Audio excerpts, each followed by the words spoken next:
और अब बात आज की सबसे बड़ी खबर की, राज तिलक 3.0 की। मोदी कैबिनेट के संभावित मंत्रियों को फोन आना शुरू हो गया है। अमित शाह, राजनाथ सिंह, गडकरी फिर से बनेंगे मंत्री। पीयूष गोयल, ज्योतिरादित्य सिंधिया को भी फोन आया। जेडीयू से लल्लन सिंह, रामनाथ ठाकुर को फोन कॉल आई है। चिराग पासवान, जीतन राम मांझी को भी शपथ के लिए फोन आ चुका है। जयंत चौधरी, अनुप्रिया पटेल को भी फोन आया। टीडीपी से राम मोहन नायडू, डॉक्टर चंद्रशेखर मंत्री बनेंगे। जेडीएस से एचडी कुमारस्वामी मंत्री बनेंगे। पवन कल्याण को भी शपथ के लिए फोन आ चुका है। अर्जुन राम मेघवाल को भी कॉल आ चुकी है। तो इस वक्त की बड़ी खबर, और देखिए अब धीरे धीरे ये जो तस्वीर है मोदी 3.0 की, वो यहाँ पर क्लियर होते हुए, जैसा कि पूर्वानुमान था कि जो एनडीए के बड़े चेहरे हैं वो भी इस पूरी कैबिनेट में, इस पूरी नई टीम में शामिल होंगे। कई पुराने चेहरे जिनको रिपीट किया जाएगा। तो उसमें जिस तरीके से कहा जा रहा था कि अमित शाह होंगे, ये कहा जा रहा था कि राजनाथ सिंह होंगे, उनको कॉल आई है।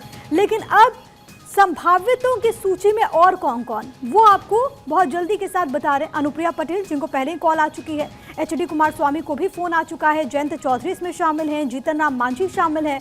इसके अलावा चंद्रशेखर, और जैसा कि हम आपको बता रहे थे कि चंद्रशेखर को भी कॉल आ चुकी है। अमित शाह, राजनाथ सिंह, नितिन गडकरी, प्रहलाद जोशी, चिराग पासवान भी इस नए कैबिनेट का हिस्सा होंगे। संभवतः ये वो तमाम चेहरे जो कि इस लिस्ट में शामिल, राम मोहन नायडू से लेकर के जयंत चौधरी और अनुप्रिया पटेल तक, एनडीए के वो जो बड़े चेहरे हैं जिनको अभी तक कॉल आई। रामनाथ ठाकुर, और देखिए रामनाथ ठाकुर की बात करें, कर्पूरी ठाकुर को जिस तरीके से हमने देखा कि उनको लेकर के सरकार की तरफ से भारत रत्न का जब अनाउंस भी किया गया था, तो उसके बाद भी उनका रिएक्शंस भी हमने देखा था। लेकिन अब जो संभावित मंत्रियों को फोन कॉल जिनको गई है, उनमें ये प्रमुख नाम हैं जो कि शामिल हैं। जयंत चौधरी हो या फिर अनुप्रिया पटेल, चंद्रशेखर भी मंत्री बनेंगे। राम मोहन नायडू भी इसमें शामिल हैं। एचडी कुमारस्वामी को भी मंत्री बनाया जाएगा, उनको भी कॉल आ चुकी है, जो हमें सोर्सेज जानकारी दे रहे हैं। ये वो तमाम चेहरे हैं जो कि नई कैबिनेट का हिस्सा होंगे।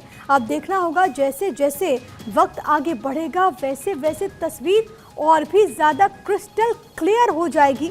लेकिन फिलहाल के लिए भारत 24 आप तक एक्सक्लूसिव जानकारी पहुंचाते हुए, और वो चेहरे जो कि इस नई टीम का हिस्सा बनते हुए आपको नजर आएंगे।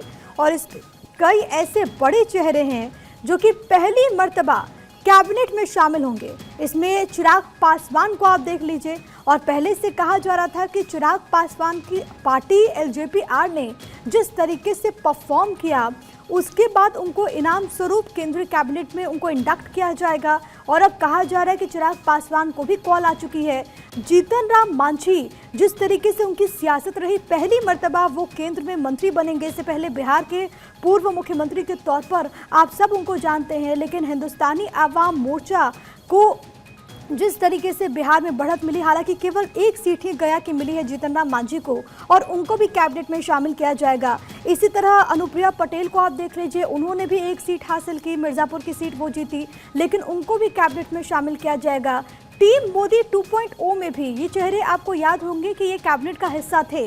तो कई चेहरे हैं जो कि रिपीट हैं, लेकिन कई ऐसे नए चेहरे हैं। और जो जानकारी सामने आई थी वो यही कि एनडीए के जो बड़े चेहरे हैं, बड़े फेसेस हैं, उनको भी इंडक्ट किया जाएगा। और वो भी प्रधानमंत्री नरेंद्र मोदी जब आज तीसरी बार शपथ ग्रहण करने वाले हैं देश के प्रधानमंत्री के तौर पर, तो वो भी साथ साथ शपथ ग्रहण करेंगे मंत्री पद की।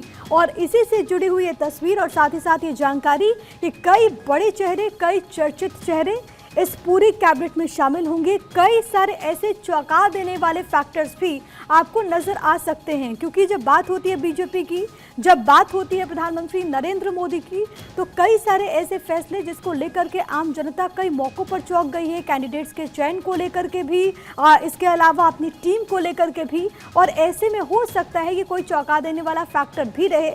लेकिन फिलहाल सबको इंतजार है वो शाम के 7:15 का, जब मोदी के नाम इतिहास होगा, मोदी इतिहास रचेंगे। एक बार फिर से रिकॉर्ड बनाते हुए नरेंद्र मोदी नजर आएंगे, जो कि अब से पहले सिर्फ जवाहरलाल नेहरू के नाम जो रिकॉर्ड था वो अब नरेंद्र मोदी के नाम भी होगा। लेकिन ऐतिहासिक इस लिहाज से, क्योंकि एक व्यक्ति जो कि साल 2001 से सत्ता के शीर्ष पर काबिज है, चाहे वो गुजरात के मुख्यमंत्री के तौर पर हो या फिर देश के प्रधानमंत्री के तौर पर, और इसके लिए नरेंद्र मोदी अपने आप में आज एक इतिहास रचने वाले हैं।